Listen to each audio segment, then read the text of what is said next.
우리가 흔히 부흥 또는 발전이라고 하는 말을 이렇게 들으면은 떠오르는 그 이미지가 있습니다. 어떤 수적으로 양적으로 많아지는 것이 먼저 우리의 머릿속에 떠오릅니다. 그래야 성장했다고 말을 하면 성도 수가 늘었다, 또 교회 그 건물이 커졌다, 뭐 이렇게 이야기를 합니다. 만약에 그런 관점에서 우리가 성장, 부흥이다라고 하는 말을 쓴다라고 하면 세상의 기업과 다를 바가 없습니다. 세상에서 그런 마음을 가지고 있는 사람들이 어떤 기업을 하면서 교회 들어와서도 교회 성장이다라고 하는 그런 이야기를 하면서 어떤 그런 외향적인 수와 양에 대한 그런 기대를 가질 수가 있습니다. 사도행전 2장 47절 말씀을 보시면은 초대교회의 그 상황이 이렇게 나타나고 있습니다. 주께서 구원받는 사람을 날마다 더하게 하신다. 그러니까 교회에서 구원받는 사람을 더하게 하시는 하나님의 은혜다라고 하는 것입니다. 그것은 구원받아서 그 숫자가 늘어가는 것은 인간적인 능동적인 그런 것이 아니라 수동태적으로 쓰여졌다라고 하는 겁니다. 구원받을 수 있는 그 자격과 조건이 갖춰졌을 때 그런 일들이 일어난다라고 하는 것입니다.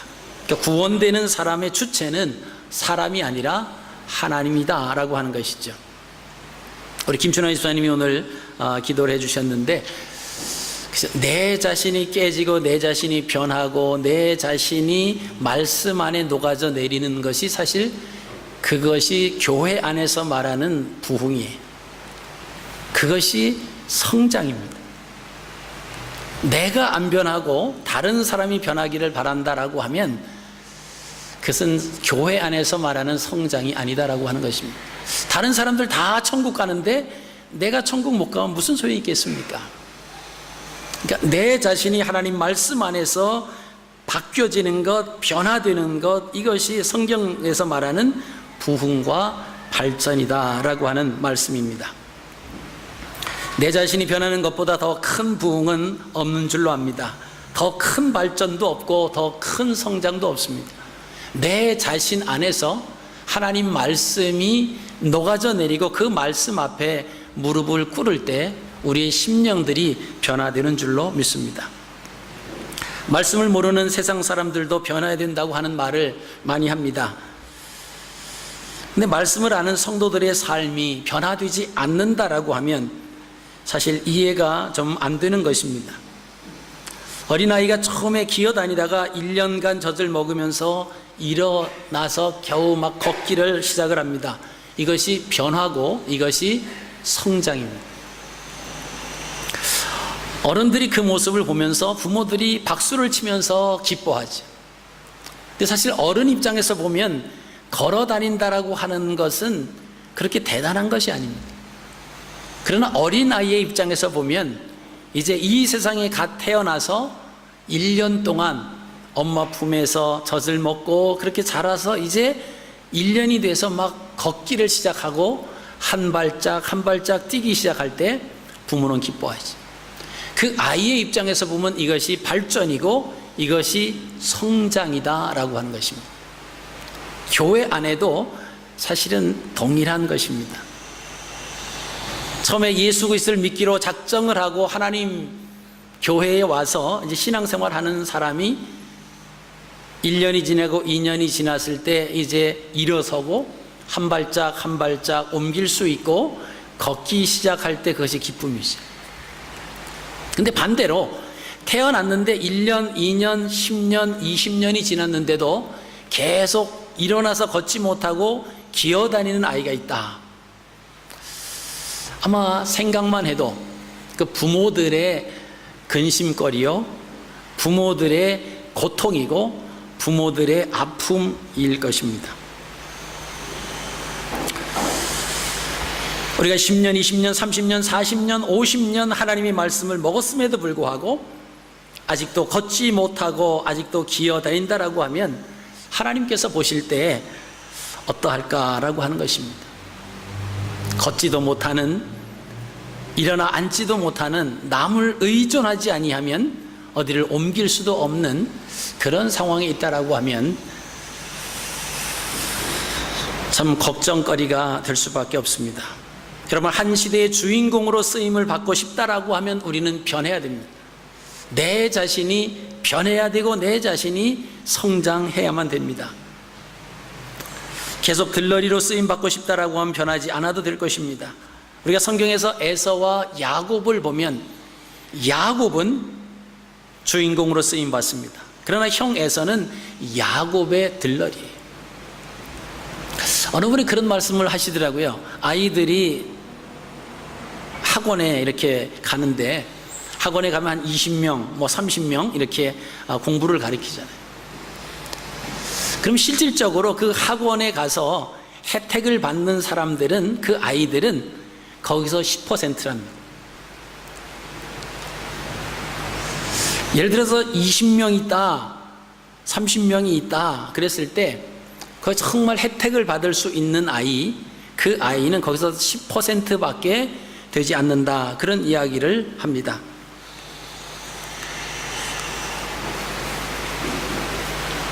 그 이유는 뭐냐 하면, 다른 아이들은 그 10% 아이들이 공부하기 위해서 갔다가 그 학원비를 내는 거고, 그 아이들은 못 쫓아간다라고 하는 거예요.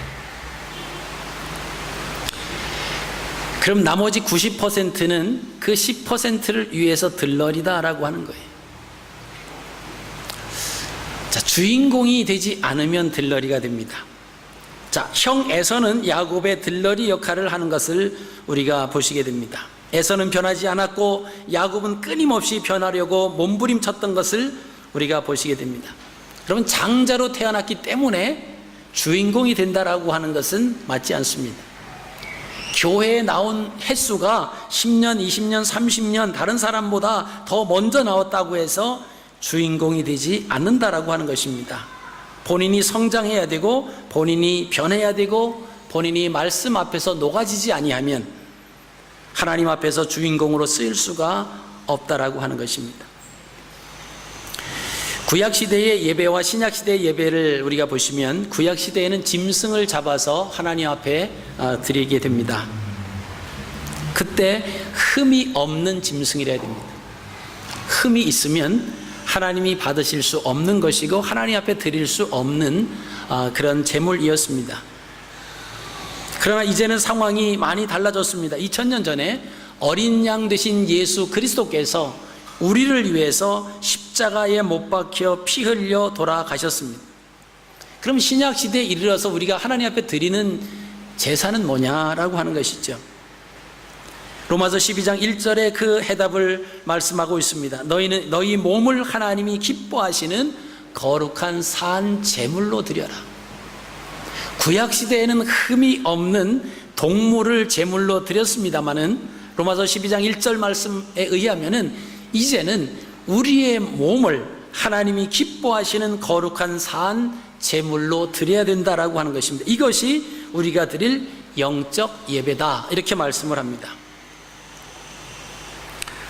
우리 몸을 거룩한 산 제물로 드린다. 우리 몸을 어떻게 산 제물로 드릴 수가 있겠습니까?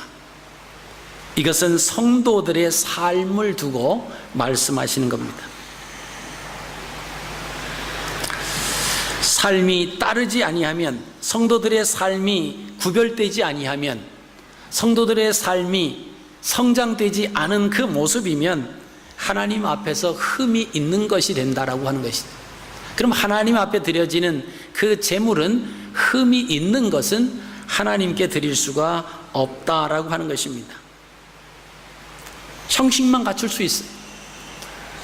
예수님께서 이 땅에 오셔서 예루살렘 성전에 들어가 보셨더니 성전에서 돈 바꾸고 비둘기 바꾸고 그런 일들을 했습니다.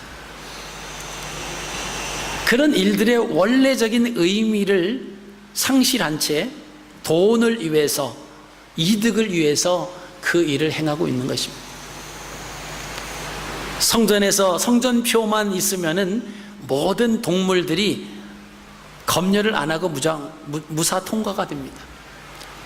그냥 제주들이 봐도 이것은 문제가 있다, 이것은 좀 흠이 있구나 이렇게 보임에도 불구하고 성전에서 샀다라고 하는 것 때문에 무조건 들어와서 그 재물을 잡아서 하나님 앞에 제단을 쌓을 수 있도록 특혜를 줬습니다. 제사장은 특혜를 줘서 그 사람들은 특혜를 받았을지 모르지만 그 제사는 하나님 앞에 드려지는 것이기 때문에 하나님은 그 제사를 받으실 수가 없다라고 하는 것이죠. 우리의 삶이 따르지 않는다라고 하는 것은 흠이 있기 때문에 하나님 앞에 연락될 수가 없다라고 하는 것입니다.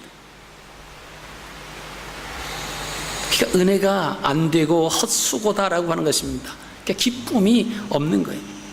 예배는 드렸는데 더 피곤하고 괴로운 것입니다.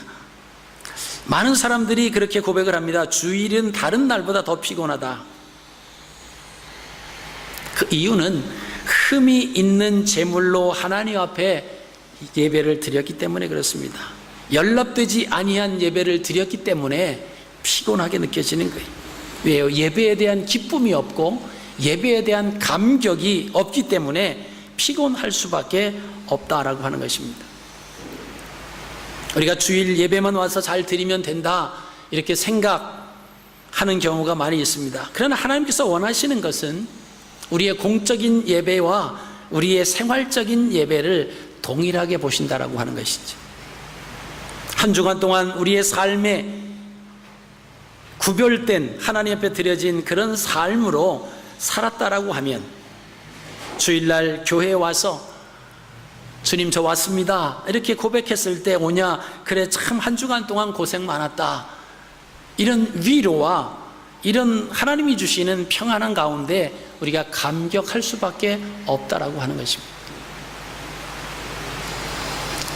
세상 속에서 하나님 말씀대로 살지 못하고 구별된 삶이 되지 못한 삶을 살다가 교회에 와서 하나님이 원하시는 삶의 말씀을 들으니까 이 말씀이 부딪히는 거예요. 그러니까 그런 얘기를 합니다. 아니 세상에서 힘들게 살았는데 주일날 교회 갔는데 교회에서 위로를 안 해주고 교회에서도 이렇게 우리의 삶에 대한 지적과 죄에 대한 책망만 한다, 그런 이야기들을 우리가 할 수 있다라고 하는 거죠. 왜 그러냐면 6일 동안 세상에 살면서 죄악 가운데 살았습니다. 하나님의 말씀으로 거룩하게 살려고 몸부림치지 않았습니다. 그러니까 세상의 그 삶의 방편이 몸에 배어 있다라고 하는 거예요. 그러다가 주일날 교회 왔는데 이 강단에서 선포되는 말씀은 하나님의 백성들이 세상에서 어떻게 살아야 할 것인가가 선포되니까 이게 부딪힌다라고 합니다. 그러니까 듣기 싫은 거예요.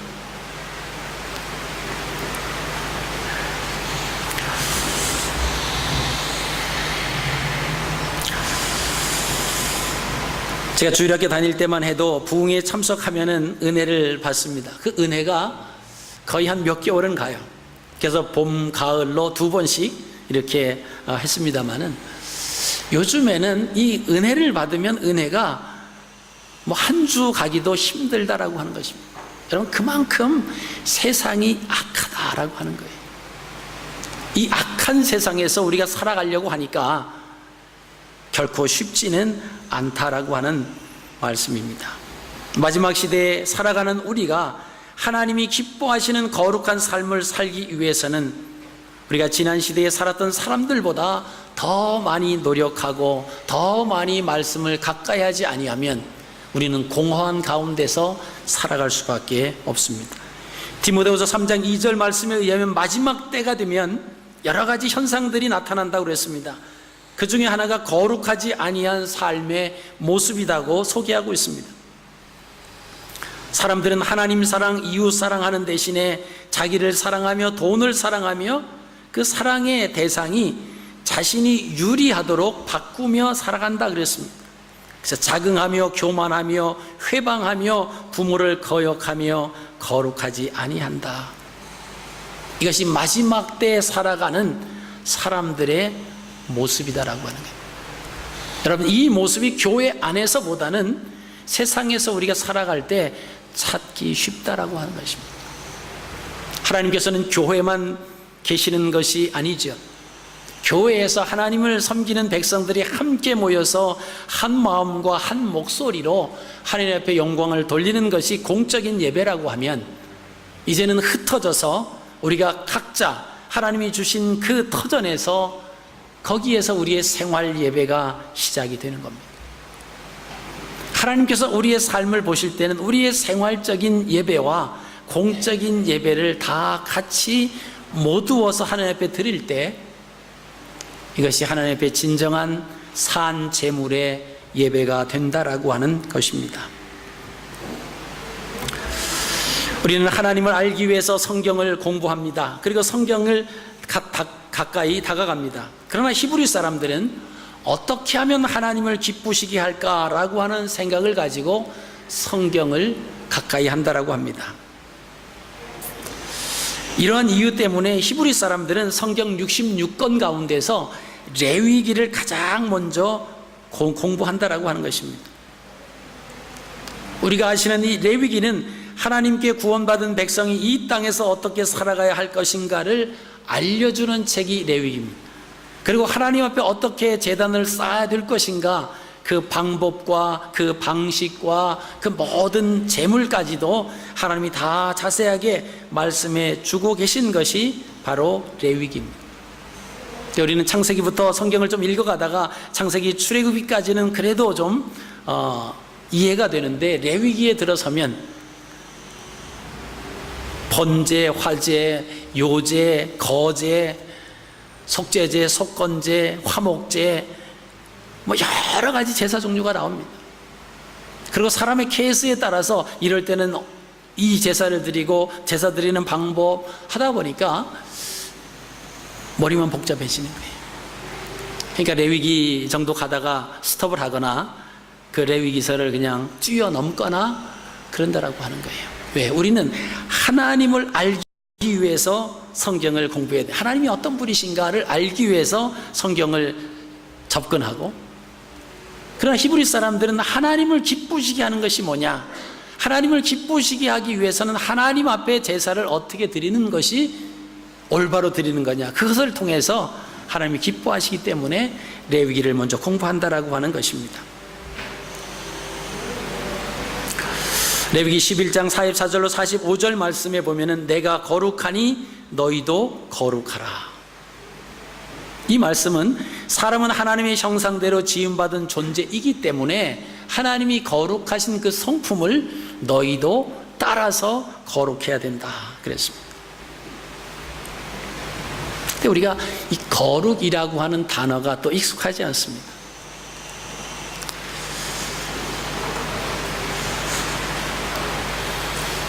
히브리 사람들은 거룩이라고 하는 의미가 무엇인가 알고 있습니다. 그러나 이방인들인 모든 사람들은 거룩이라고 하는 것이 무엇인지 이해가 잘 안 됩니다. 생소하기만 합니다. 그래서 거룩을 이렇게 해석을 합니다. 거룩이라고 하는 개념 자체가 사실 존재하지 않기 때문에 거룩은 금욕주의와 같다, 이런 생각을 합니다. 그래서 그리스 그 헬라 사고에서는 금욕주의는 모든 육적인 것은 악하고 영적인 것은 선하다.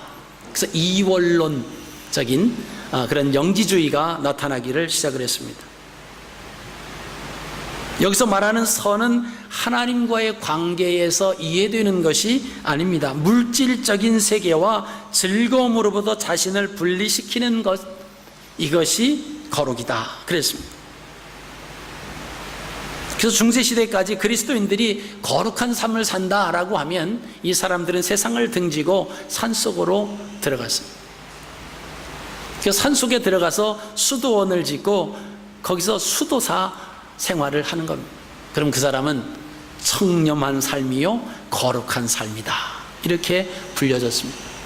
근데 하나님께서 말씀하시는 거룩은 그런 의미가 아니다라고 하는 것입니다. 성경에서 말하는 예배라고 하는 것은 찬양과 춤이 넘쳐나는 그런 모습입니다. 손을 들고 손뼉을 치고 모든 악기를 동원해서 하나님의 선하심을 즐거워하고 감사하는 시간이 바로 예배 시간입니다. 근데 금욕주의적 영향을 받는 예배가 4세기에 이르러서는 바뀌어졌습니다. 교회 안에서 박수 치지 말아라, 손 들지 말아라, 움직이지 말아라, 일어서지 말아라, 엄숙하고 심각하게 예배를 드려라. 여러분, 그 교회사적으로 예배의 형태가 그렇게 바뀌어진 것을 우리가 좀 거슬러 올라간다라고 하면 313년에 콘스탄틴 대제가 그 기독교를 로마 국교로 만듭니다. 그러다 보니까 로마의 황제가 예배에 참석을 하게 되는 거예요. 그 당시에 그 하나님께 예배를 드리는 그 예배 처소는, 또 산당들은 어떤 것이었냐면 가운데 하나님의 말씀을 두는 그 통이 이렇게 있습니다. 오래같이 지금 요즘처럼 우리가 다 하나님의 말씀을 가지고 다닐 수가 없는 거지. 하나님의 말씀을 보관하는 곳이 가운데 있습니다. 그러면 가운데 와서 그 하나님의 말씀을 들어서 하나님의 말씀을 낭독을 하고, 그리고 하나님 앞에 예배를 드리고 그렇게 했습니다. 처음에 시편을 읽고 모세 오경을 읽고 선지서를 읽고, 이것이 1시간 동안 성경을 읽는 거예요. 그리고 또 하나님께 대한 그 찬양을 또 합니다. 그리고 또 그 말씀에 대한 강론을 하는 거예요. 가운데서 그 일을 하고 사람들은 빙 그 가운데를 중심으로 해서 둘러서 그 말씀을 듣게 됩니다. 근데 황제가 예배에 참석하기 시작하니까 경호의 문제가 생깁니다. 사람들이 예배 시간에 찬양할 때 일어서서 손뼉을 치면서 춤을 추면서 움직이면서 하나님을 마음껏 찬양을 했습니다. 그럼 황제에게 앙심을 품은 사람이 다가와서 문제를 일으킬 수 있잖아요. 며칠 전에 미국 대사가 변을 당한 것처럼 그러시죠. 그러니까 이 예배 형태가 바뀌어지기 시작합니다. 가운데 있던 강대상이 앞으로, 그래서 지금 오늘날 같이 이렇게 앞쪽으로 옵니다. 그리고는 앞에 황제가 앉고 다른 사람들은 그 뒤에 앉으면서 떠들지 못하게, 박수치지 못하게, 왔다 갔다 하지 못하게 단순히 경호 문제로 시작이 됐다라고 하는 것을 우리가 보시게 됩니다. 그러면서 그것을 무엇으로 이렇게 포장을 했냐면 이것이 경건이다. 이것이 하나님 앞에 드리는 거룩이다. 이렇게 시작이 됐다라고 하는 것입니다. 그래서 우리가 거룩하면은 우리 생각 속에 주일날 물건 사지 말아라, 세상적인 일을 하지 말아라, 노름하지 말아라, 불신자와 함께 하지 말아라, 세상적인 활동하지 말아라, 이런 정도로 우리가 생각을 했습니다.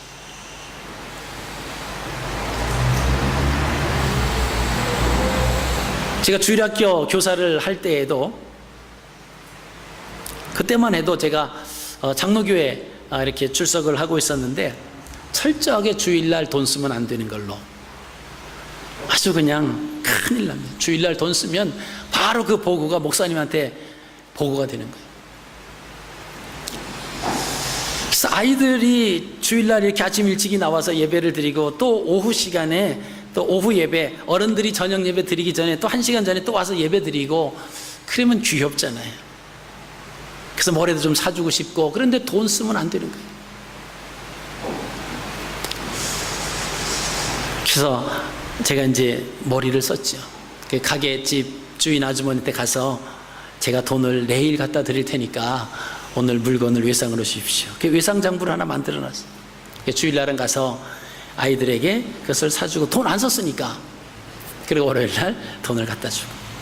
얼마나 율법적이고 얼마나 눈 가리고 아웅하는 겁니까? 그게 거룩인 줄 알았어요.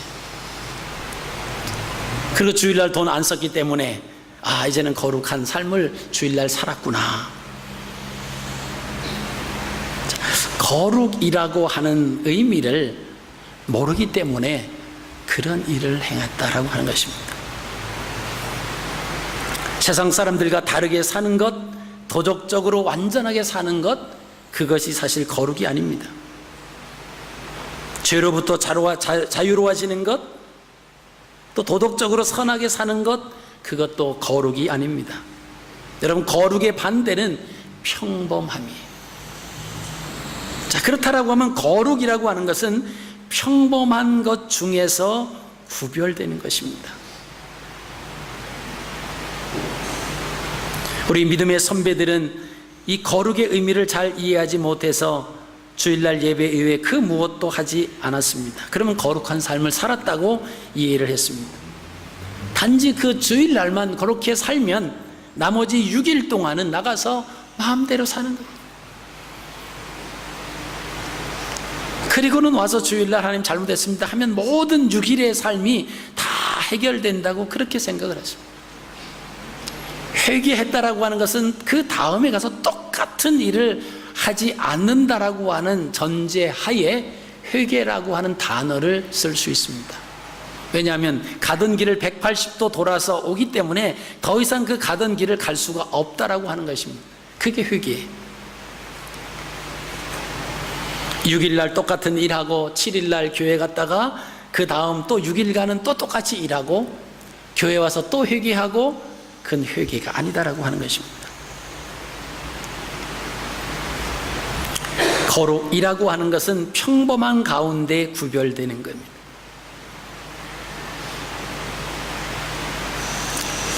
하나님이 기뻐하시는 삶은 성도들이 거룩한 삶을 사는 것인데, 그 거룩한 삶이 뭐냐? 평범한 가운데 구별되는 거다라고 하는 것입니다. 거기 거룩에 대한 삶에 대한 관련이 누가복음 10장에 보면 거기 나오고 있습니다. 마르다와 마리아, 그 두 자매에 대한 내용이 나옵니다. 오늘 예수님께서 감람산 넘어 있는 베단이라고 하는 동네에 가십니다.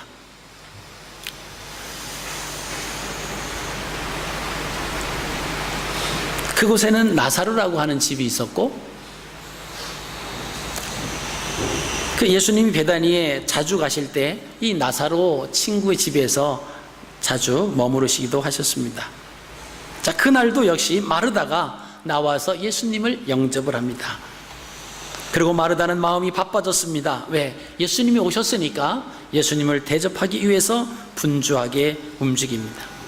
그럼 그때 동생 마리아는 예수님의 발 아래 앉아서 말씀을 듣고 있습니다. 마르다와 마리아의 두 행동을 우리가 볼 때에 우리 생각에는 언니는 열심히 일하고 동생인 마리아는 노는 것으로 생각이 됩니다마는, 그러나 동사민족인 히브리인들은 생각이 다릅니다. 두 사람 모두가 다 지금 일하고 있는 것입니다.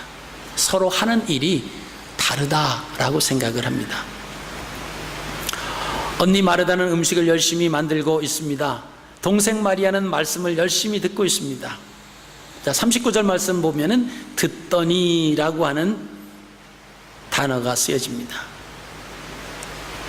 하나님의 말씀을 능동적으로, 자발적으로 기쁨을 가지고 들으려고 하는 그 마리아의 모습이 그 단어에 포함이 됐다라고 하는 것입니다.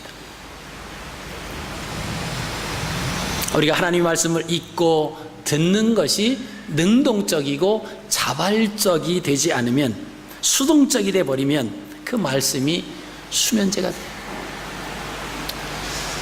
그렇죠. 목사님, 저는 성경을 읽으려고 하는데 책 한 장도 못 읽어서 저에게는 성경이 수면제입니다. 그렇게 말씀하시는 분들이 참 많으세요. 왜 그렇습니까? 몇 가지 이유가 있더라고요. 첫째는 잠자기 직전에 성경을 읽으시려고 하니까 하루 종일 피곤하고 나른한 몸을 가지고 성경을 피니 그 성경이 수면제가 되죠.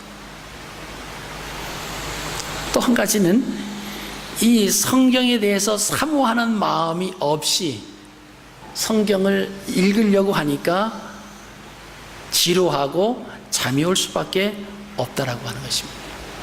여러분이 하나님의 말씀을 우리가 깨닫는다라고 하는 것이 그렇게 쉬운 것은 아닙니다. 그래서 하나님 말씀을 펴서 읽기 전에 먼저 기도하잖아요. 성령님, 이 말씀으로 하여금 깨닫게 하시고 이해되게 하시고 먼저 성령님의 도우심을 요청하는 이유가 바로 그렇습니다.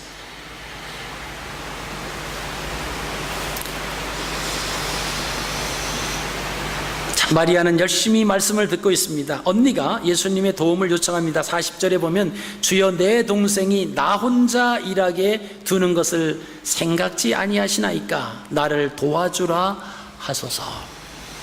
자, 이 부탁을 보면 동생 마리아를 부엌으로 좀 보내달라고 하는 그 이야기입니다. 마르다는 무슨 일이 더 우선이고 급한 일인지를 알지를 못하기 때문에 사실 이런 이야기를 합니다. 자신이 하는 일은 중요하고 동생이 하는 일은 덜 중요하다고 생각했습니다. 그러면서 그 40절에 그 나오는 단어가 뭐냐면 나 혼자 이런 말을 합니다. 나 혼자라고 하는 말에서 자신이 드러납니다. 내가 지금 주님을 영접하기 위해서 주님을 접대하여 드리기 위해서 나 혼자 고생한다. 자기 자신이 드러나는 모습을 봅니다. 마리아가 주님 발 앞에 앉아서 하나님 말씀을 듣는 것을 마르다는 대수롭지 않게 생각을 합니다. 이것은 주님의 거룩하심을 드러내지 않는 것이죠. 주님이 보실 때는 마르다의 일보다 마리아의 일이 더 중요하게 여기고 계신 것을 보시게 됩니다. 근데 주님께서 대답을 하십니다. 41절에 마르다야 마르다야 반복적으로 부르십니다. 우리가 누군가의 이름을 반복적으로 부를 때 급할 때 반복적으로 부를 수 있죠. 또는 안타까울 때 그 하는 일이 참 잘못된 길로 가고 있을 때 우리는 그의 이름을 반복적으로 부르시죠. 그러시면서 내가 많은 일로 염려하고 근심하는구나 이렇게 말씀하시죠. 마르다는 어떻게 하면 주님을 잘 대접을 할까, 어떻게 하면 주님을 잘 섬길까 이런 생각으로 아주 복잡해졌습니다. 그게 손길이 부족한 거예요. 근데 마리아는 예수님 발 앞에 앉아서 자기를 도와주지 아니하고 거기 있다라고 하는 것입니다. 그래서 주님께서는 마르다에게 내가 많은 일로 염려하고 근심하고 있구나 그 말씀을 하십니다. 오히려 마르다는 자신이 잘해보려고 하는 것이 오히려 염려가 되고 오히려 근심이 됐다라고 하는 것입니다. 그것이 독이 된 것이죠. 42절에 주님이 계속 말씀을 하십니다. 몇 가지만 하든지 혹 한 가지만이라도 족하리라. 이 말씀은 실상 필요한 것은 한 가지다 이 말씀이에요. 이 말씀은 음식을 준비하는 일이 중요하지 않다라고 하는 것이 아닙니다. 손님을 대접하는 것이 준비하지 않다라고 하는 것이 아닙니다. 그때의 그 삶의 우선순위가 어디에 있느냐라고 하는 것이 중요하다라고 하는 것입니다.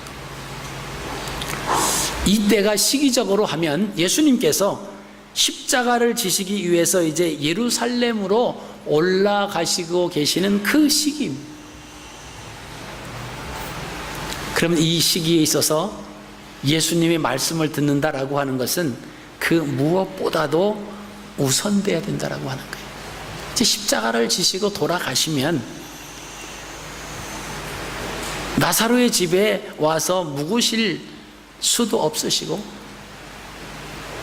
지금 그런 상황에 있는데 마르다는 평범한 가운데서 우선권을 생각하지 못했다라고 하는 것입니다. 그러면서 42절에 마리아는 이 좋은 편을 택하였으니 빼앗기지 아니하리라. 여기서 말하는 좋은 편이다라고 하는 것은 거룩입니다. 거룩이라고 하는 것은 구별됐다라고 하는 의미라고 말씀을 드렸습니다. 하나님의 말씀을 들을 수 있는 기회가 주어졌을 때 그것보다 더 소중한 것은 없다라고 하는 것이죠. 그래서 주님은 하나님의 말씀을 듣는 편을 선택한 것이 좋은 편을 선택했다, 이렇게 말씀을 하십니다. 마르다는 이 사실을 모르기 때문에 다른 일로 분주한 거예요.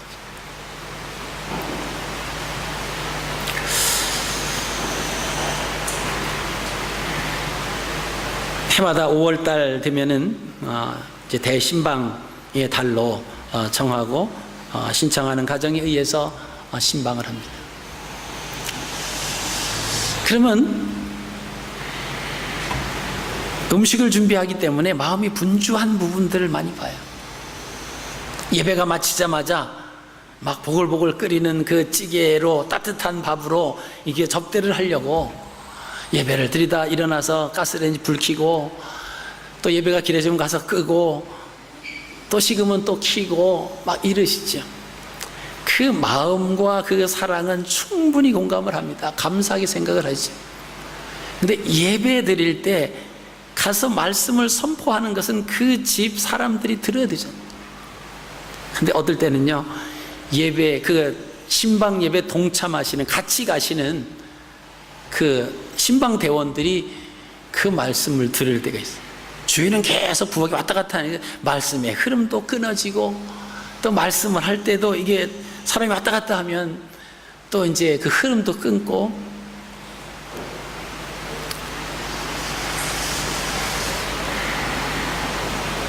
사실 신방 예배를 드린다라고 할 때는 그 말씀 예배에 집중하셔야 됩니다. 접대를 하고 싶으면 따로 접대를 위한 시간을 정해 놓으시는 게 좋아요. 그래서 예배 드릴 때는 그 예배에 다 집중하고, 아니면 다 끝나고 나서 뭐 가서 준비하시든가 그래도 괜찮죠.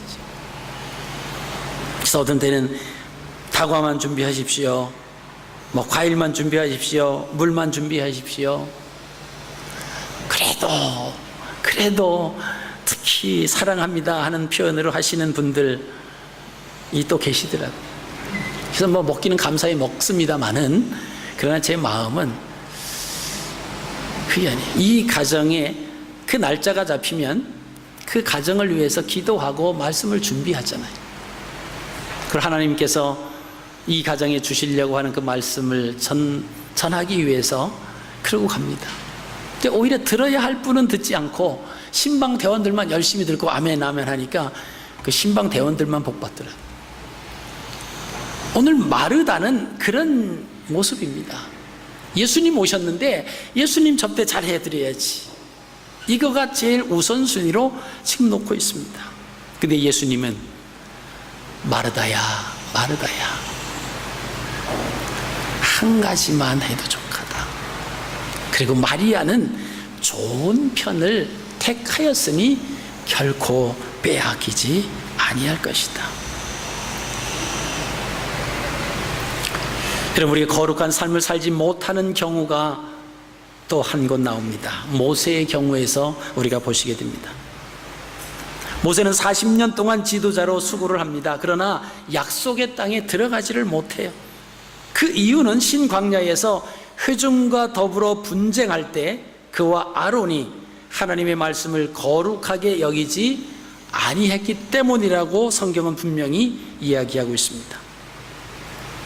민수기 27장 14절입니다. 이는 신광야에서 회중이 분쟁할 때 너희가 내 명을 거역하고 그 물가에서 나의 거룩함을 그들의 목전에 나타내지 아니하였음이니라.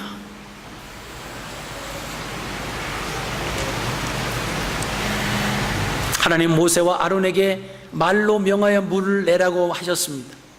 물을 주시는 분은 하나님이세요. 근데 모세가 이렇게 얘기합니다. 우리가 너희를 위하여 물을 내랴.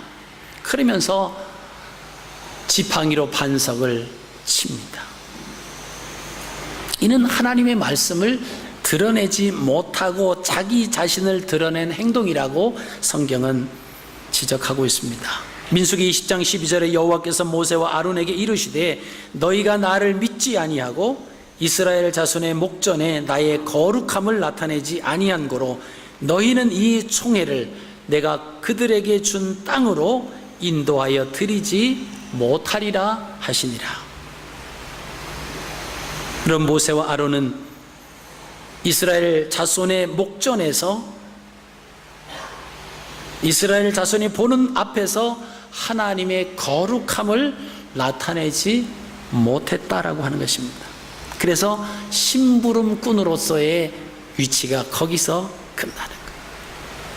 원래 그 심부름은 가나안 땅까지, 그래서 가나안까지 이스라엘 백성들을 애굽에서 가나안까지 이끌어 가야 하는 사명이 모세에게 있었습니다. 그때 그 하나님의 심부름꾼으로서 자꾸 그것을, 하나님의 거룩함을 나타내지를 못하는 거예요. 그러니까 하나님은 거기까지, 너는 느보산까지.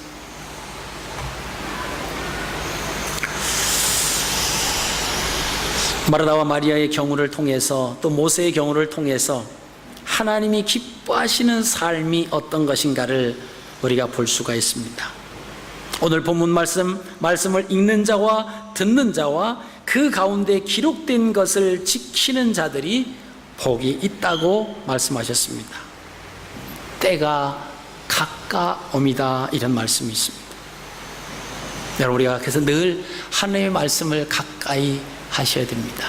하나님의 말씀을 읽고 하나님의 말씀을 듣고, 그리고 그 기록된 것을 지키는, 그래서 하나님의 말씀 속에 하나님의 거룩하심을 따라서 우리도 거룩한 삶, 구별된 삶을 살아갈 때 이것이 복된 자의 삶이라고 성경은 말씀하고 있습니다. 이번 한 주간 동안의 삶이 너무 복잡하고 번거롭고 그런 삶이 아니라 하나님 말씀 속에서 구별되고 무엇이 우선순위인지를 잘 정하셔서 승리하시는 귀한 삶을 사셔서 하나님 앞에 영광을 돌리시는 저와 여러분들의 삶이 되시기를 주님의 이름으로 축복합니다. 살아계신 아버지,